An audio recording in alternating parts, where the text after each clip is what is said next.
Rain in Seoul didn't fall like water. It fell like a decision. It came down in slanted lines that made the neon bleed, turned every streetlight into a trembling halo, and softened the city just enough to hide what it didn't want seen. On nights like this, men disappeared. Deals closed. Blood washed away before it had time to cool. Kang Jun-seo had ruled those nights for years.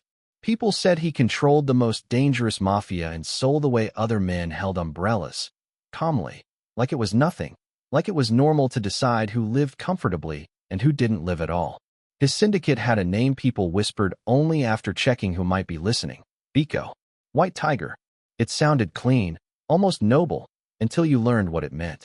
Tonight, the White Tiger was bleeding.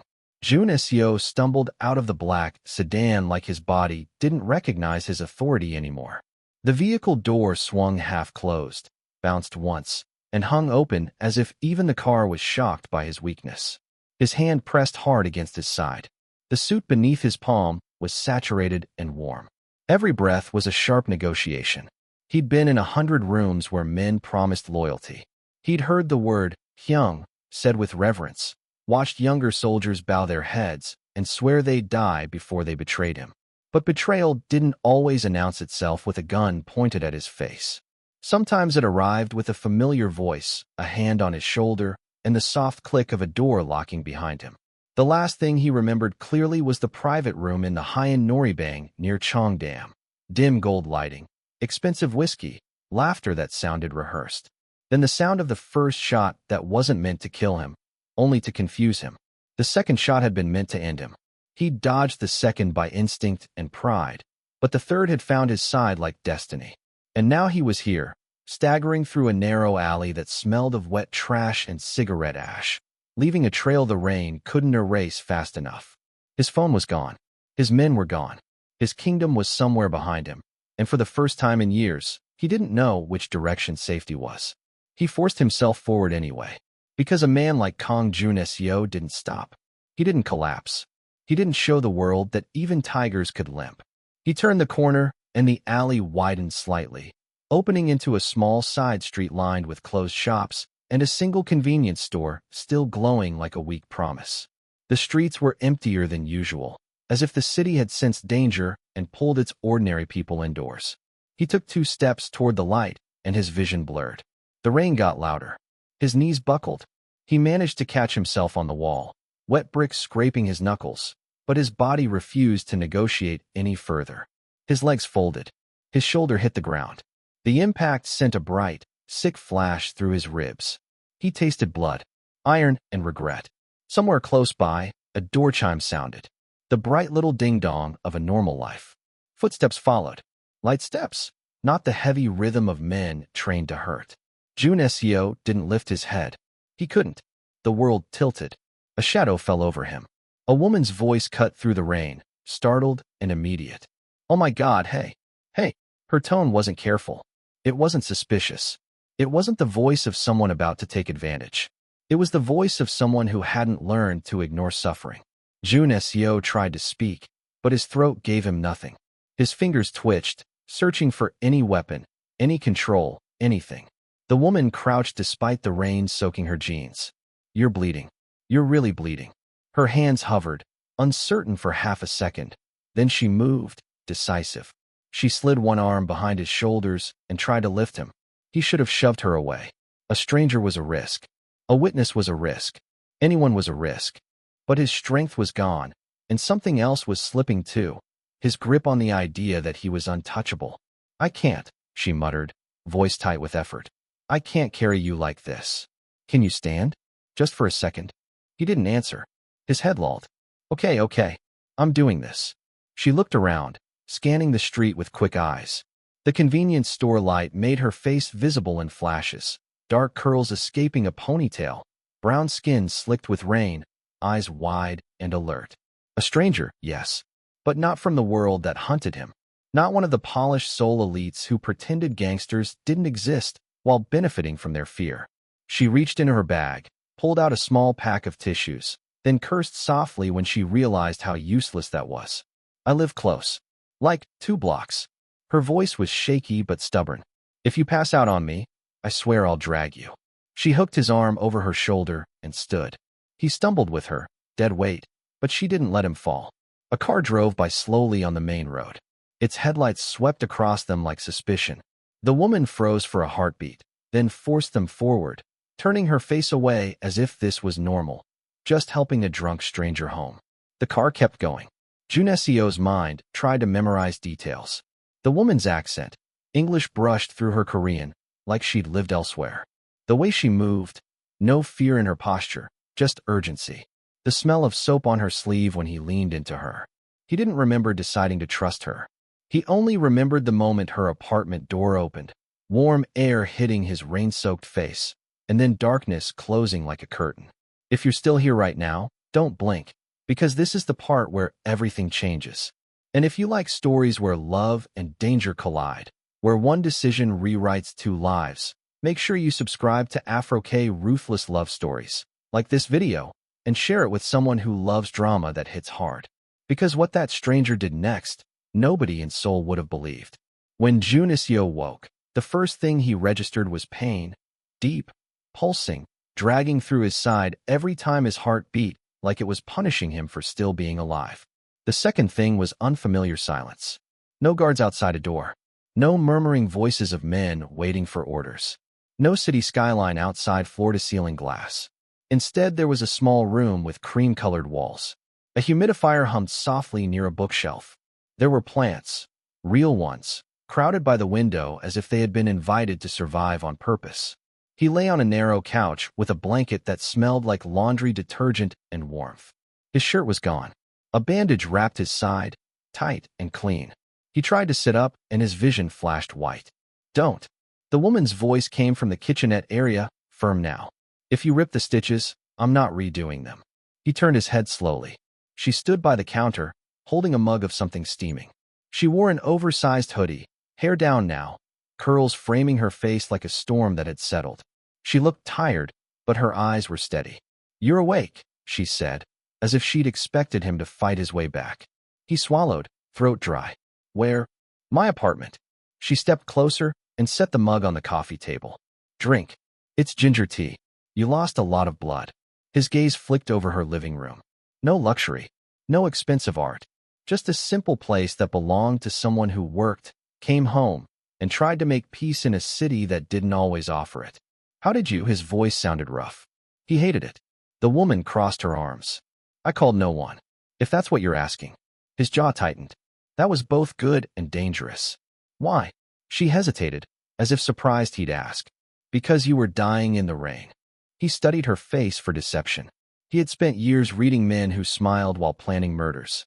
He knew the difference between concern and performance. This didn't look like performance. What's your name? He asked. She watched him for a long beat. Amara. It was not a Korean name. It fit her, though, like something bright hidden under the gray weather. And you? She asked. He should have lied.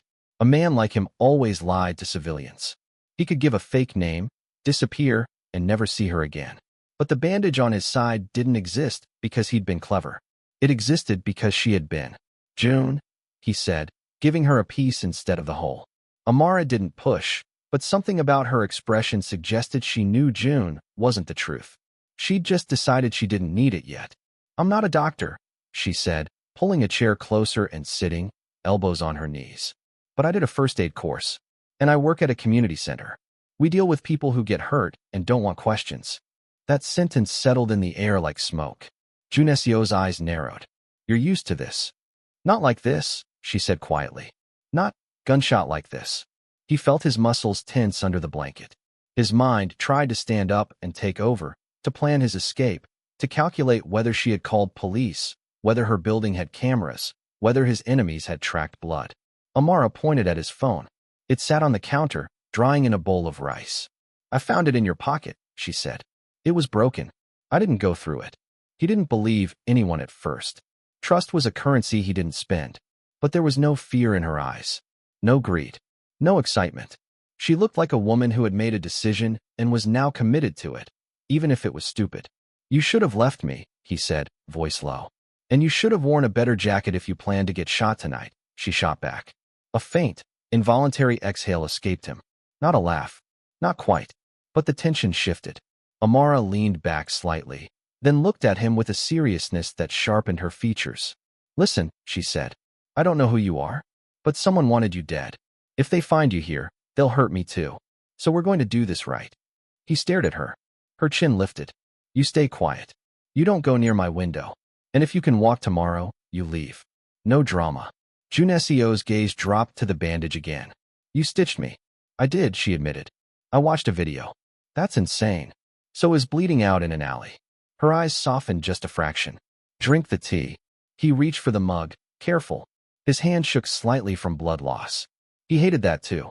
Amara watched him take a sip, then stood. "I'm going to shower. Don't move."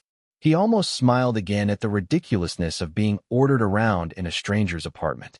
Men had died for speaking to him with less respect. And yet, for some reason, her voice didn't offend him. It grounded him. As the bathroom door closed, Juneseo stared at the ceiling and let his mind move again. Betrayal. His inner circle was small. Very small. The ambush had been planned. Someone had set him up. Someone had known his schedule, his routes, the private room location. There were only 3 people with that access, and one of them had shaken his hand earlier tonight. Min-tae, his second in command. The man he'd pulled out of street fights, trained, promoted, trusted. The man who'd called him Hyung with tears in his eyes after Juneseo saved his younger sister from a debt collector years ago. Juneseo's jaw tightened until it hurt. Min-tae had always wanted more. Juneseo had seen the hunger in him. He'd just assumed loyalty would keep it in check. He was wrong. Outside, distant sirens wailed, Seoul's endless soundtrack. Inside, the shower turned on, water running like time. Juneseo closed his eyes and tried to breathe through the pain. He didn't know it yet, but the most dangerous thing in that room wasn't his wound. It was the fact that for the first time in years, he wanted to stay. The next morning, the rain stopped like someone had finally gotten what they wanted. Sunlight came through Amara's window in pale sheets, landing on her plants and turning them briefly golden. Juneseo woke to the smell of toast and coffee. He sat up slower this time. Pain still existed, but it had moved from a scream to a growl. Amara stood in the kitchenette, hair tied up, wearing a different hoodie. She slid a plate toward him with practiced calm, like this was a normal morning routine. "Eat," she said, not looking at him. He stared at the toast. It was cut diagonally. Small detail. Tender detail. "You live alone," he said. "I live with my peace," she corrected. "And my peace doesn't like strangers bleeding on my couch." He picked up the toast. His appetite wasn't there, but he ate anyway because his body needed it, and because she had made it. Amara sat across from him and finally met his eyes. "How long before you can walk?" "A day," he lied. Amara raised an eyebrow. "You're not leaving today." "I can." His voice was clipped. "You can barely sit without turning white." She leaned in, lowering her voice. "Look, June, I'm not your enemy, but I'm not stupid either. If you walk out there too soon, you'll collapse. Someone will find you, and then they'll find me." His gaze held hers, cold and assessing. She didn't look away. Something about that made him uneasy in a way violence never had. "Why did you come to Korea?" he asked suddenly. Amara blinked as if the question caught her off guard. "Work. Life. I grew up between places." Her eyes shifted toward the window, and for a moment her tough tone thinned into something else. "My mom's Ghanaian," she added. "My dad's Korean. He left when I was little. I came to Seoul when I was older, thinking, I don't know, that I'd understand something." She gave a small, humorless laugh. "Turns out Seoul is a city that doesn't care what you're trying to understand." Juneseo watched her carefully. There was a story behind her story, but she didn't offer it, and he didn't ask again. Instead, he asked, "Do you have anyone here?" Amara's jaw flexed. "A few friends, people at the center, and family." Her expression closed like a door. "No." He recognized that look. It was the look of someone who had lost something and learned to live around the shape of the loss. Juneseo leaned back slightly, wincing. "You shouldn't have helped me." Amara's eyes sharpened again. "Why? Because you're dangerous?" He didn't answer. She stood and began cleaning the counter. "People say the same thing about my neighborhood back home. They see danger and decide the humans inside it don't deserve kindness. I don't agree." Juneseo studied her back. The way she moved was confident but not arrogant, like she had survived without being hardened into cruelty. That was rare. His phone remained dead. He had no way to contact loyal men, if any existed. He had no way to confirm who controlled Biko right now. But he did have his mind, and he had time. He spent the day lying on the couch, pretending to rest while listening to the building. Footsteps in the hallway, elevator dings, doors opening and closing. He watched Amara move around her space, saw how she watered plants, how she checked the lock twice before going out to throw trash away, how she paused to look at her reflection in the mirror as if verifying she was still herself. In the afternoon, she sat at her small desk and worked on something: papers, forms, translations. Sometimes she muttered English words under her breath. Jun Seo found himself listening. Her voice filled the room in a way his penthouse never had. His own spaces were always too quiet, too controlled, too empty. As evening approached, his wound throbbed harder. He clenched his fist to ignore it. Amara noticed anyway. "You're in pain," she said. "I'm fine." She rolled her eyes and crossed the room, kneeling beside him. She lifted the blanket without asking. Jun Seo's body stiffened. No one touched him without permission. But her hands were careful, warm, and matter-of-fact. She checked the bandage. "It's not bleeding," she said. "But it's swollen. You need a proper hospital." "No." Amara's eyes flashed. "Then you need proper medicine, at least." She stood, walked to a drawer, and pulled out painkillers. She held them out. Jun Seo stared at the pills like they were a trap. Amara sighed. "I'm not poisoning you. If I wanted you dead, I would have left you in the alley." He took the pills. Their fingers brushed for half a second, skin against skin. It was nothing, but his chest tightened as if it was something. That night, he dreamed of Min-tae's face. In the dream, Min-tae bowed low, smiling. Then he lifted his head, and his eyes were empty.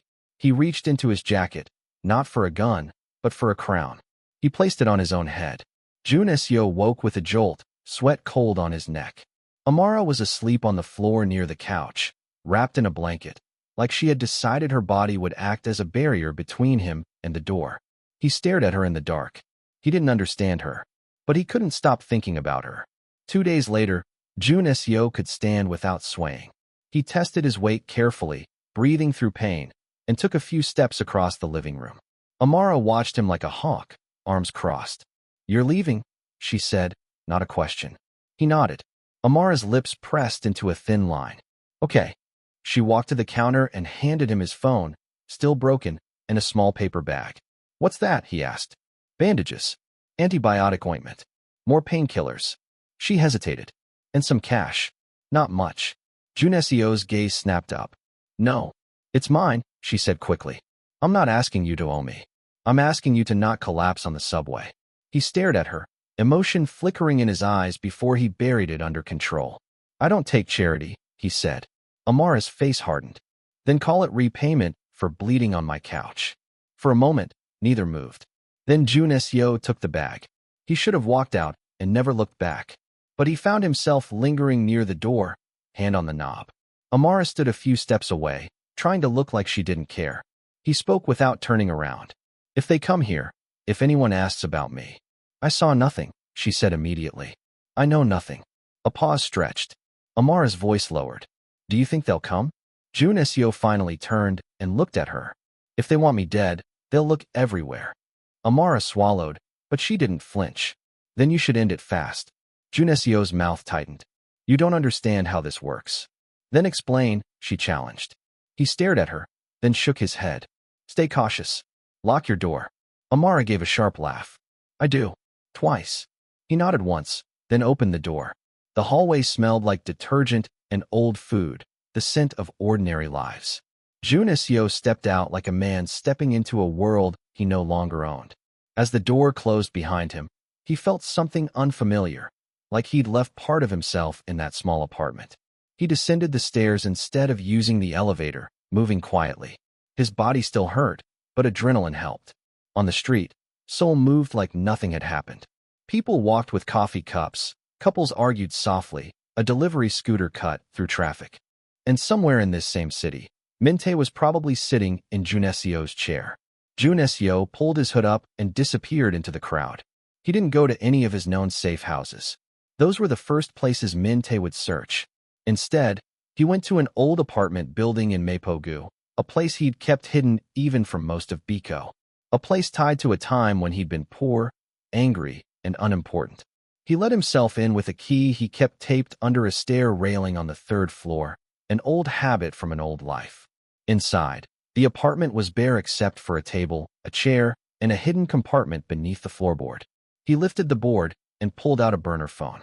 Minutes later, he had one loyal contact on the line, Park Dae-hyun, a man who had fought beside him before Biko had a name. Boss. Dae-hyun's voice cracked, shock and relief mixing. They said you were dead. Jun Seo's eyes narrowed. Who said? There was a pause. Min-tae. He called a meeting. Said you were ambushed by Giri-on. He said he's taking control until my funeral. Jun Seo finished coldly. Dae-hyun swallowed audibly. Where are you? I'll come. No, Jun Seo said immediately. Tell me what's happening. Carefully. Who's with him? Dae-hyun listed names. Some were expected. Some cut deeper. Men Jun Seo had promoted. Men he'd spared. Men who had eaten at his table. Loyalty, he realized again, was not love. It was a contract. And contracts were broken when the terms changed. What about the police? Jun Seo asked. Dae-hyun hesitated. There's talk that a prosecutor is involved.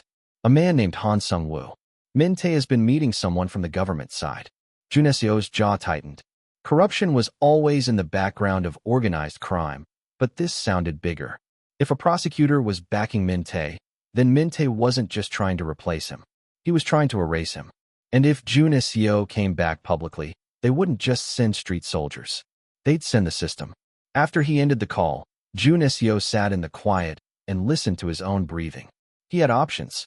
He could kill Min-tae quickly, cut the head off, scare the body into obedience. That was the old way. The ruthless way. The way everyone expected from him. Or he could dismantle Min-tae's alliance with the prosecutor, expose the rot, and take back Biko without turning Seoul into a war zone. He should have chosen the option that protected his power. But his mind kept returning to Amara's apartment. Her plants. Her stubborn kindness. Her body sleeping by the couch like she'd decided to guard a stranger. If war spilled into the streets, it would spill into neighborhoods like hers first. Jun Seo didn't like realizing that someone he'd met 3 days ago could affect his strategy. It felt like weakness. It felt like something else. That night, Amara stayed awake longer than she meant to. She told herself it was just anxiety.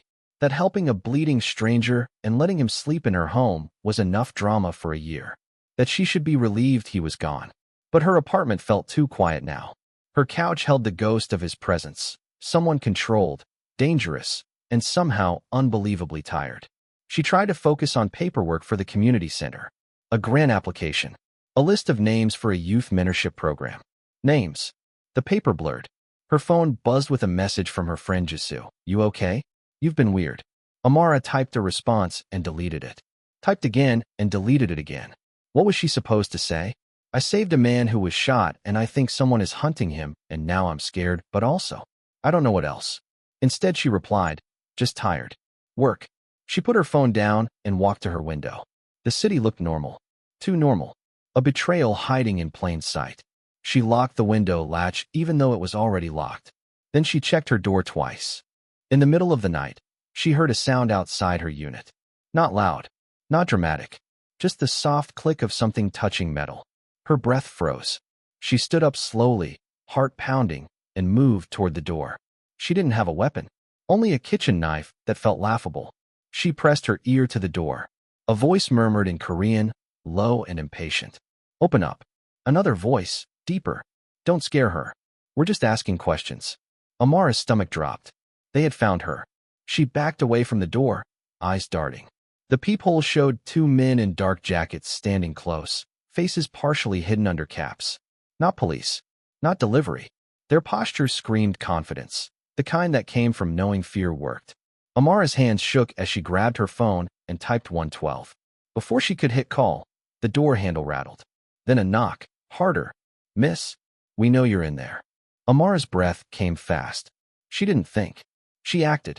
She grabbed the knife, positioned herself near the corner of the wall out of sight from the peephole, and waited, praying they wouldn't break in. The knocking stopped. A pause. Then the doorbell rang. Cheerful, normal, cruel. Amara closed her eyes for a second, forcing herself not to panic. The doorknob turned again. And then a different sound. Someone running up the stairs, fast. A shout, sharp, Move. The two men turned just as a third figure appeared, tall, hood up, moving with the calm speed of someone who knew exactly what he was doing. Junisio. Amara's heart slammed against her ribs. How? Why? Junisio didn't hesitate. He grabbed the nearest man by the collar and slammed him into the wall with brutal efficiency. The second man reached for something in his jacket, but Junisio's elbow crashed into his arm, knocking it aside. The motion was controlled, practiced, terrifying. There was no gunfire, no dramatic speech, just violence that looked like a language he had spoken his whole life. Within seconds, one man was on the floor groaning, and the other stumbled back down the stairs, cursing. Junisio didn't chase. He stood there breathing hard, the hood shadowing his face, then looked up at Amara's door. Amara, he said through the wood, voice low. Open. Amara didn't move. Her knife felt ridiculous in her hand. Open, he repeated, softer. It's me. The absurdity hit her then, that she was afraid to open her door for the one person who had saved her. Her hands trembled as she unlocked the chain and opened the door just enough to see him. His face was bruised. His eyes were darker than before, like sleep hadn't touched him since he left. Amara's voice came out thin. You came back. Junisio's gaze flicked to the knife in her hand, then to her face. I told you they might look. She swallowed. And you just showed up? His expression didn't change, but something in his eyes did, something like guilt. I shouldn't have involved you, he said. Amara's throat tightened. Who are you? Silence filled the hallway. Junisio's jaw flexed. Someone who can't afford to be found. Amara's eyes narrowed, anger rising to cover fear. That's not an answer. Junisio stepped closer. He smelled like cold air and city dust. Let me in. Please. Please. That word shouldn't have come from his mouth. It didn't fit him. It hit her like a confession. Amara hesitated only a second longer before stepping aside. He entered, and she locked the door behind him, hands shaking. Junisio stood in the center of her living room like a storm that didn't know where to land. Amara faced him, knife lowered but not put away. Talk. He looked at her then, really looked, and something like resignation crossed his features. I lead Biko, he said quietly. People call it a syndicate. A mafia. The room seemed to tilt. Amara's mouth went dry. You're joking. I'm not. She backed up a step, anger flashing. So I saved a criminal. Junisio's eyes didn't flinch. You saved a man. Amara's laugh was sharp, almost hysterical. A man who hurts people. You don't know what I do, he said, voice tight. I know what Mafia does, she snapped. Don't play innocent. Junisio's face hardened. I'm not innocent. The honesty in that sentence landed heavier than any excuse could have. Amara stared at him, breathing hard. The knife in her hand felt heavier now. Junisio spoke again, lower. They came here because someone saw you help me. That's my fault. I came back because I couldn't. He stopped, as if the rest of the sentence would expose something he refused to show. Amara's eyes searched his. Couldn't what? Junisio's voice dropped. I couldn't let you pay for my mistake. Amara's chest tightened painfully. She wanted to tell him to leave, to disappear, to take his danger with him. But the memory of those men outside her door, the way her body had frozen, the way Junisio had appeared like a shadow and ended the threat, it tangled her fear into something complicated. You need to go, she whispered. Junisio nodded once, as if he'd expected that. I will. He glanced at the couch, the plants, the small life she had built. His gaze returned to her. But not until you're safe. Amara swallowed. How do you make me safe? You can't control who comes here. His voice turned colder.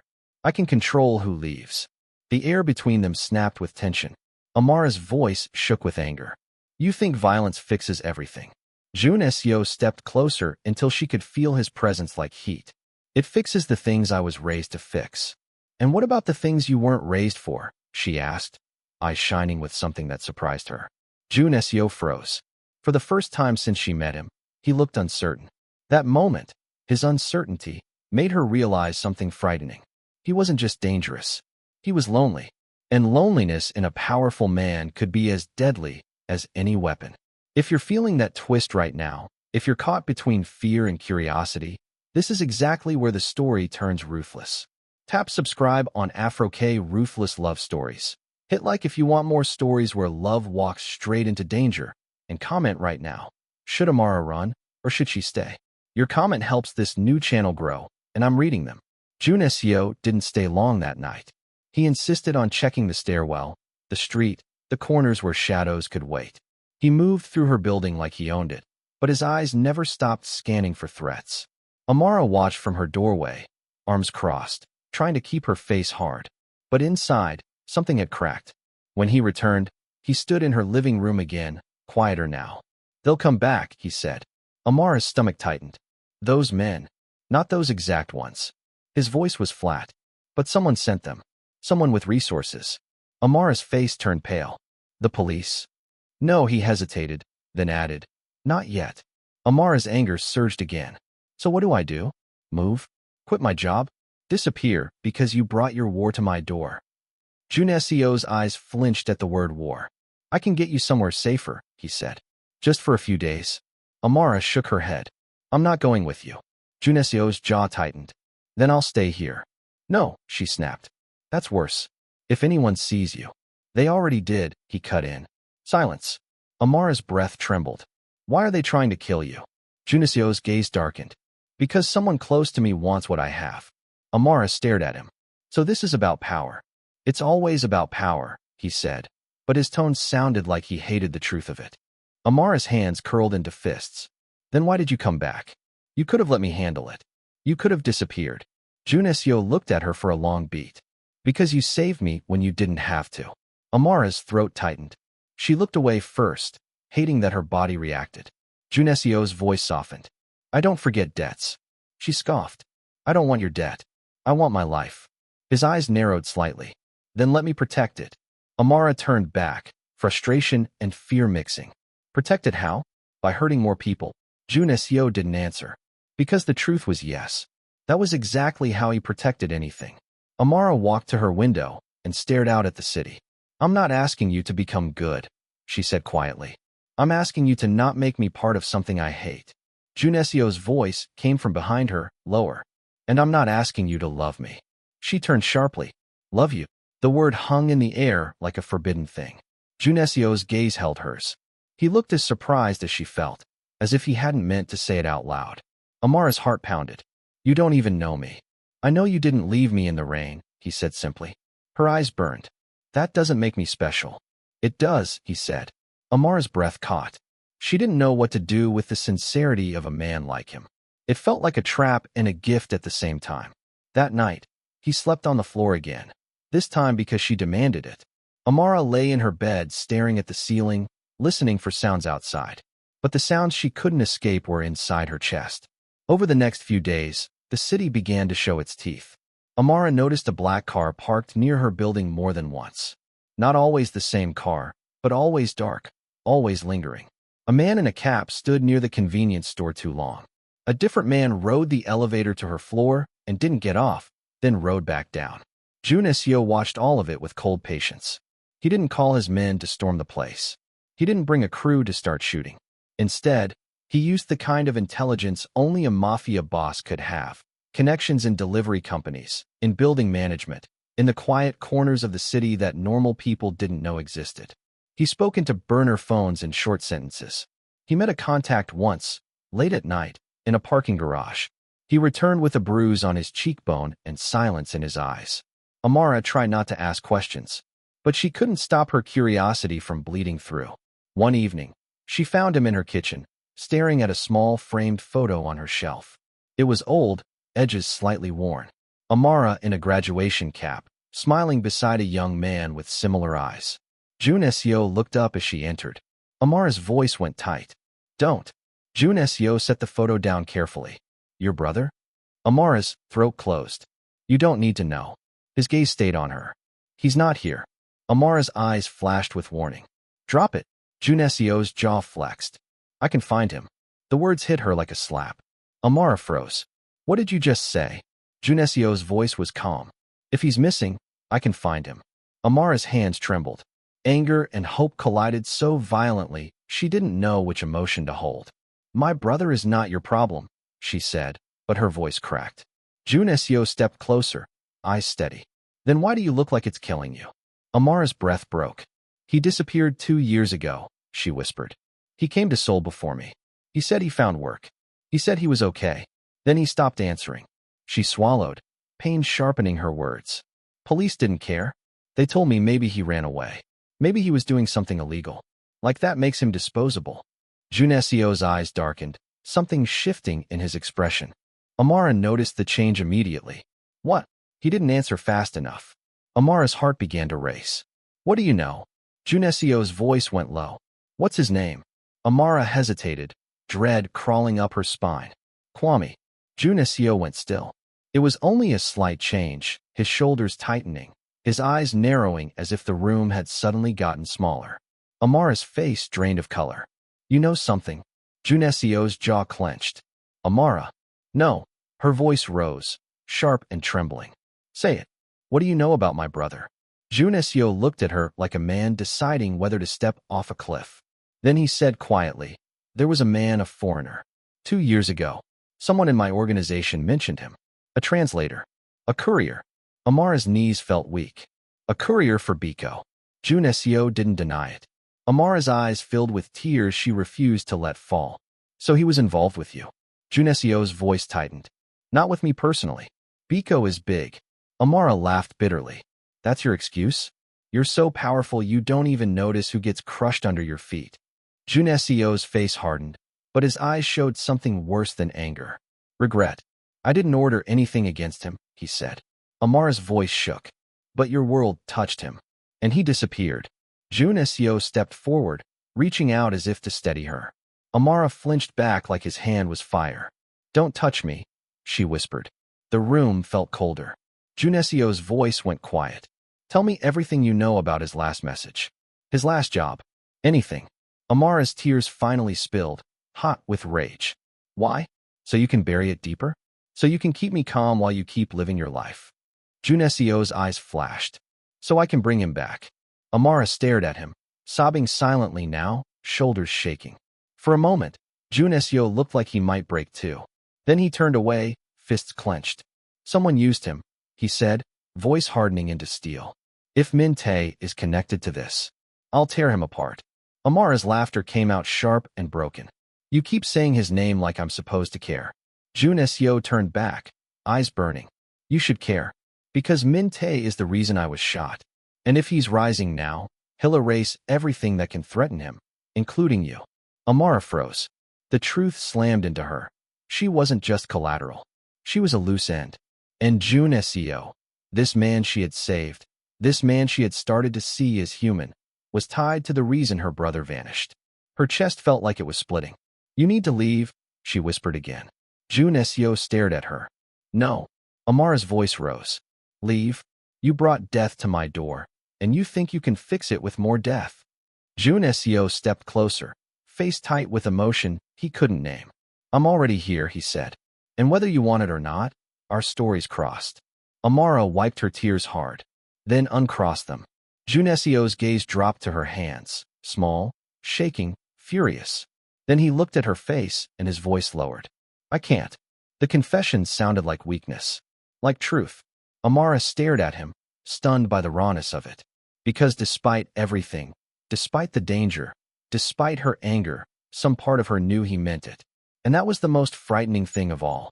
The next day, Amara didn't go to work. She told her supervisor she was sick.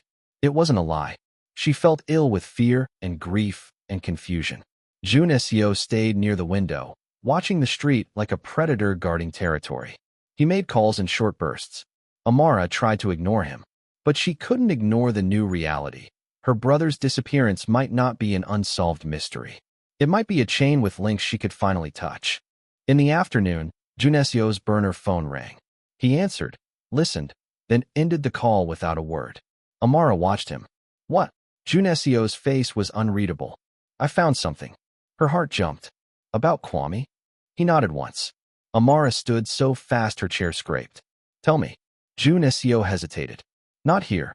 Amara's eyes flashed. I'm not going anywhere with you. I'm not asking you to. His voice was tight.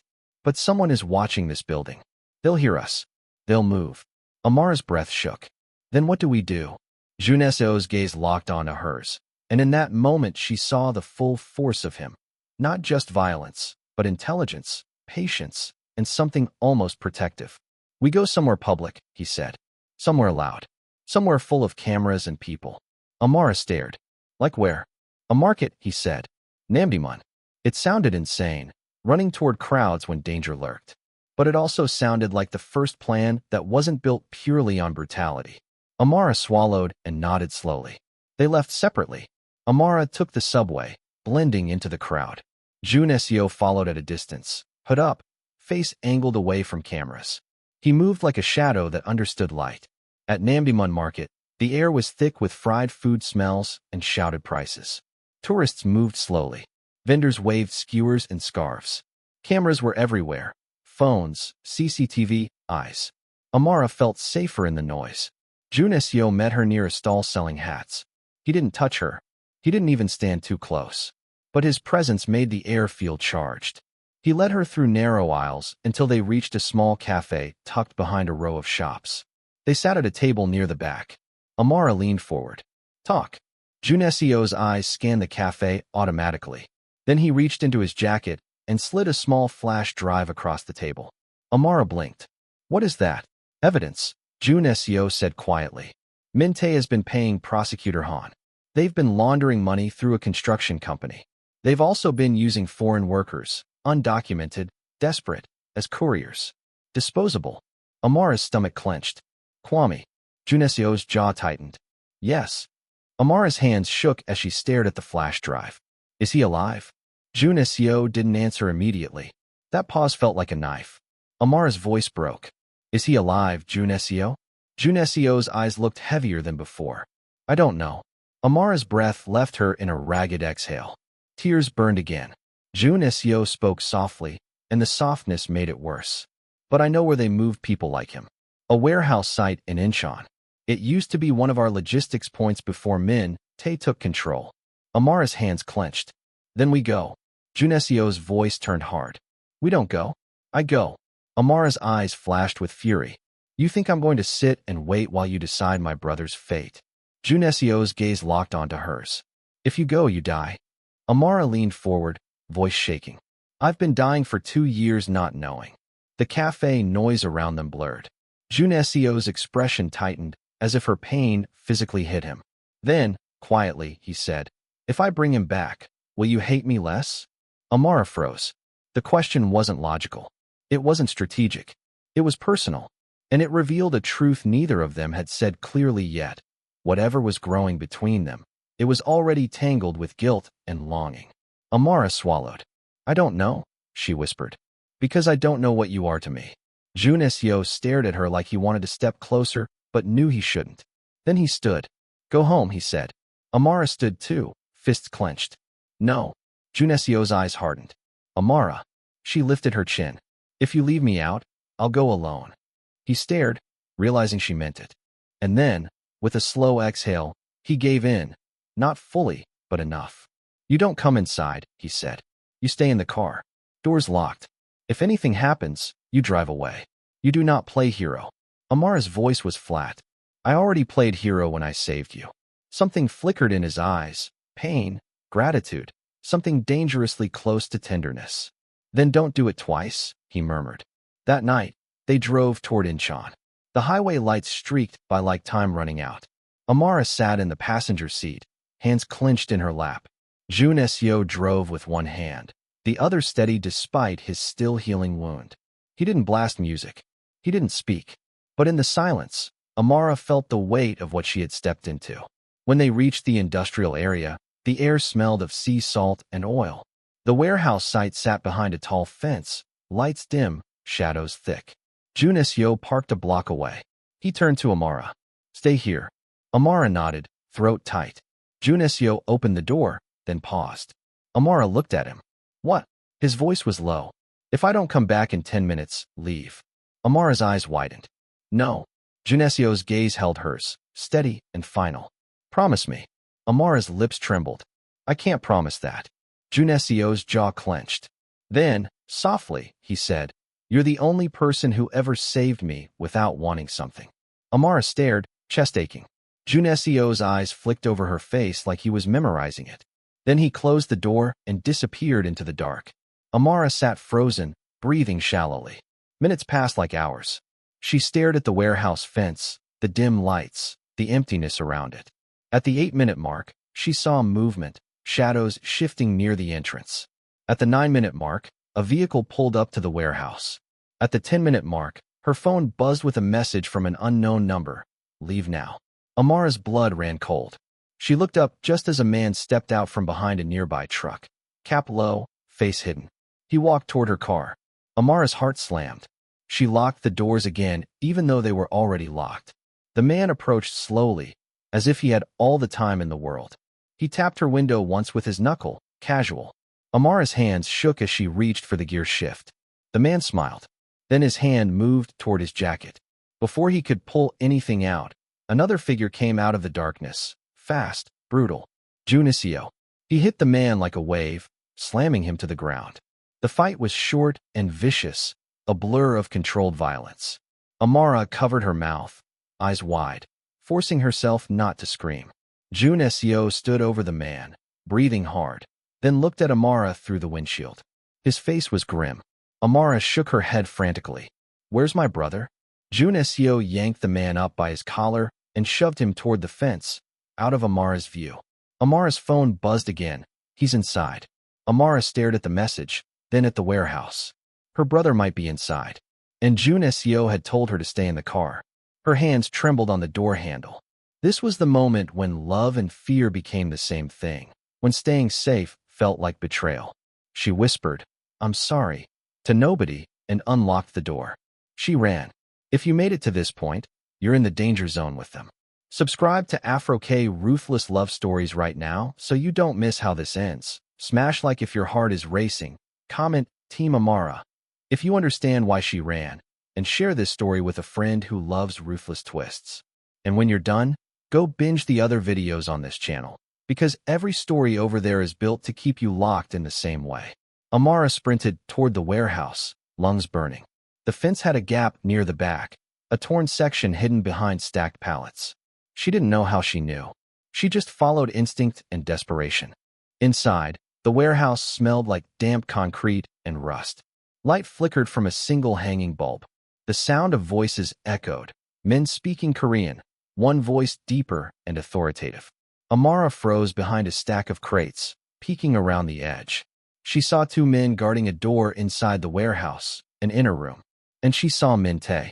Even without knowing his name, she recognized power when it walked. Min-tae wore a dark coat, posture relaxed, eyes sharp. He smiled like a man who believed the world belonged to him now. Beside him stood another man in a suit, clean, official, face too polished for this place. Prosecutor Han. Amara's stomach twisted. Min-tae spoke, voice smooth. Make sure the foreign courier situation is cleaned up. No loose ends. Prosecutor Han adjusted his cufflinks. Loose ends are bad for both of us. Amara's vision tunneled. This was bigger than one gang fight. This was a system eating people like her brother. From somewhere behind her, a hand covered her mouth. Amara screamed into the palm, eyes wide with terror. A voice whispered in her ear. Quiet, Junicio. Amara's body shook with rage and relief. She pulled his hand away and hissed, My brother. Junicio's eyes were steel. I know. He crouched beside her, watching Min-tae across the warehouse. His expression was not just anger.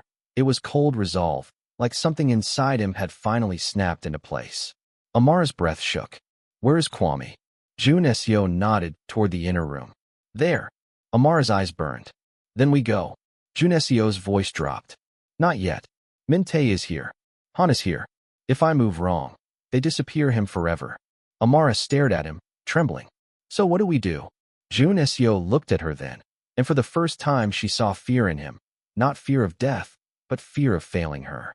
We take everything, he said quietly. Evidence. Names. Then we take him. Amara swallowed hard. A shout echoed from the front of the warehouse. Someone had found the man Junicio fought outside. Min-tae's head snapped toward the sound. His smile vanished. Junicio's muscles tightened. Time's up. He moved like a shadow, fast and silent. Amara followed, heart hammering. Junicio slipped behind a pillar, then toward the inner room guards. He didn't pull out a gun. He didn't need to. His hands were weapons. One guard turned too late. Junicio slammed him into the wall, knocking the breath out of him.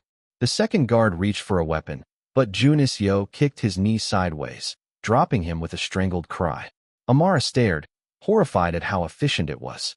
Jun Seo grabbed the keys from one guard's belt and shoved them into Amara's hand. "Open it," he said. Her fingers shook so badly she almost dropped them. The lock clicked. Amara flung the door open. And there, in the dim light, sat a man on the floor, wrists bound. His face was thinner, his cheeks hollow, but his eyes... KWA, Amara's voice broke into a sob. Kwame. Kwame blinked, confused, then his eyes widened in shock. Amara. She fell to her knees beside him, hands frantic, trying to untie him. I'm here. I'm sorry.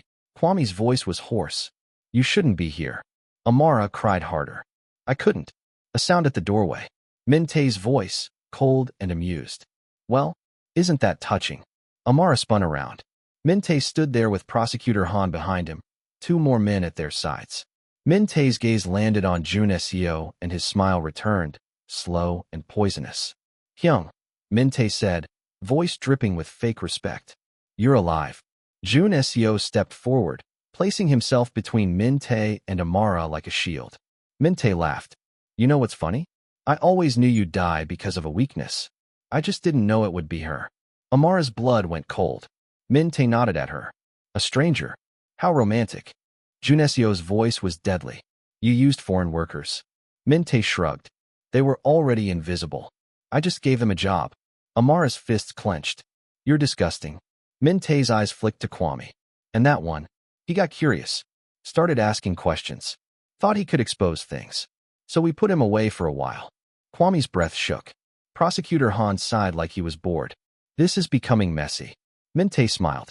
We can clean it. One of the men raised a gun. Amara froze. Jun Seo moved. He grabbed a metal bar from the corner and threw it with brutal force. It slammed into the man's arm, knocking the gun away. The warehouse erupted into chaos. Min-tae shouted. Jun Seo lunged forward, fists flying. Men crashed into crates. Glass shattered. Amara grabbed Kwame under his arms, struggling to pull him up. Kwame's legs shook from weakness, but he tried. Go! Jun Seo shouted without looking back. Now! Amara's throat tightened. Jun Seo. He didn't turn. He was fighting like a man who had nothing left to lose. Amara dragged Kwame toward the exit, tears streaming, mind screaming. Behind them, Min-tae's voice roared. Kill him.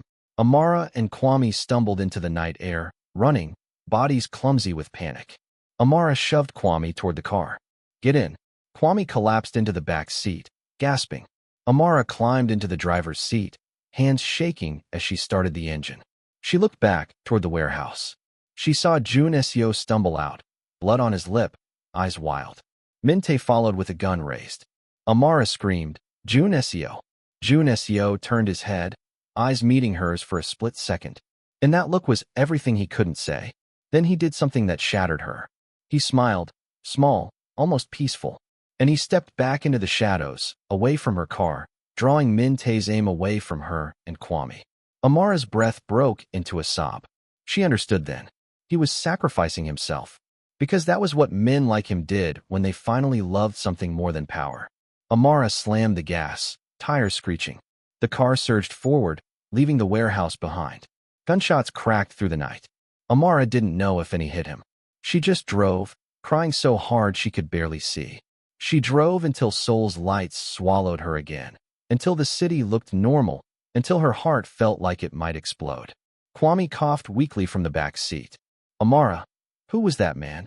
Amara swallowed hard, voice shaking. The most dangerous man in Seoul. Kwame's breath trembled. And he saved us. Amara stared at the road through tears.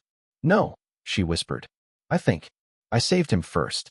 2 days later, the news exploded. Not about Biko. Not about a mafia war. About Prosecutor Han Sung-woo being investigated for corruption after an anonymous tip delivered files, recordings, and transaction logs to multiple media outlets and oversight offices simultaneously.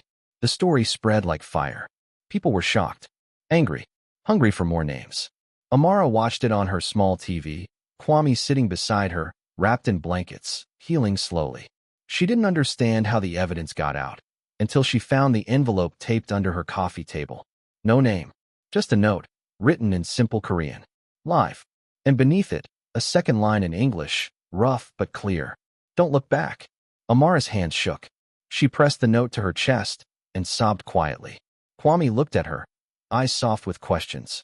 Amara wiped her tears and tried to smile, but it broke. Outside, Seoul kept moving. Somewhere, Minte was either running or raging. Somewhere, Jun Seo was either dead, or he had disappeared the way powerful men sometimes could, leaving behind only consequences and ghosts. Weeks passed. Kwame regained strength. He told Amara pieces of what happened, how he'd been recruited by someone promising good money, how he'd started noticing patterns, how he'd tried to record conversations, how he'd been caught, how he'd thought he would die in that room. Amara listened and held his hand, rage simmering under every word. At night, when Kwame slept, Amara sat by her window and stared at the city. She replayed Jun Seo's face in her mind. His exhaustion, his control, his rare softness, his final smile. She told herself she hated him for being part of the world that swallowed her brother. But hate didn't tighten her chest the way this did. One evening, as spring warmed the air and the cherry blossoms started scattering like pale confetti, Amara went to the Han River. She didn't know why. She just walked along the water, hands in her jacket pockets, watching couples take photos and teenagers laugh. Then she saw him, a man standing near the railing, wearing a cap low over his eyes, hands in his pockets. His posture was familiar in a way her body recognized before her mind accepted it. Amara stopped breathing. He turned slightly, as if he felt her staring, and their eyes met. Jun Seo looked thinner, paler, like he had walked through fire and survived, but it had taken something from him. His gaze held hers, steady, unreadable. Amara's feet moved before she decided. She walked toward him slowly, heart pounding. He didn't run. When she stood beside him, neither spoke at first. The river moved quietly below, indifferent. Amara's voice finally broke the silence. Are you alive? Jun Seo's lips curved faintly. Yes. Tears filled her eyes instantly. Why? His gaze stayed on the river. Because you drove away. Amara's throat tightened. I thought you died. Jun Seo's voice was low. I wanted them to think I did. Amara turned toward him, anger and relief colliding. You let me mourn you. Jun Seo finally looked at her fully. I let you live. Amara's tears spilled. You don't get to decide that. His eyes softened, just a fraction. I know. A long pause. Amara wiped her cheeks hard. My brother is alive because of you. Jun Seo's jaw tightened. He's alive because of you. Amara shook her head. You could have stayed a monster. Jun Seo's gaze dropped briefly, then lifted. Maybe I still am. Amara's breath trembled. Then what are you doing here? Jun Seo looked out over the water again, saying goodbye. Her chest tightened painfully. Goodbye. Jun Seo's voice was quiet, but final. If I stay near you, you'll never be safe. Not really. Amara stared at him. So you just disappear again? Jun Seo's eyes flicked to her, and something raw appeared there. If I stay, I'll ruin you. Amara laughed through tears. You already did. Jun Seo's face tightened as if the words wounded him. I'm sorry. Amara's voice dropped to a whisper. Do you regret meeting me? Jun Seo's eyes held hers, and in them was a truth she felt more than heard. No, he said. It's the only thing I don't regret. Amara's breath caught. For a moment, she wanted to step closer, to touch his face, to tell him she understood, to tell him she hated him and missed him and couldn't untangle either feeling from the other. But she didn't move, because love with a man like this wasn't soft. It was sharp. It cut. Jun Seo took one step back, then another. Take care of him, he said, meaning Kwame. Amara's voice shook. And who takes care of you? Jun Seo's mouth curved faintly, sad and almost amused. No one. He turned to leave. Amara's voice rose, breaking. Jun Seo. He stopped but didn't turn. Amara swallowed hard, voice trembling. Thank you for choosing us. Jun Seo stood still, shoulders tight. Then, without facing her, he lifted one hand slightly, a small gesture that felt like a goodbye and a promise all at once. And he walked away into the crowd, disappearing among ordinary people like he had never ruled anything at all. Amara stood by the river, shaking, tears falling silently. She understood then what it meant to be saved by a stranger. Sometimes, a stranger didn't save you by staying. Sometimes, they saved you by leaving, so you could finally breathe. If this story gripped you all the way to the end, do 3 quick things for me. Subscribe to Afro-K Ruthless Love Stories, hit like, and share this with someone who loves intense, emotional, ruthless love stories. Then drop a comment. Should Amara ever see Jun Seo again? Or is this goodbye the only ending that makes sense? And don't stop here. Go watch the other videos on this channel too, because every upload is built to pull you in even deeper.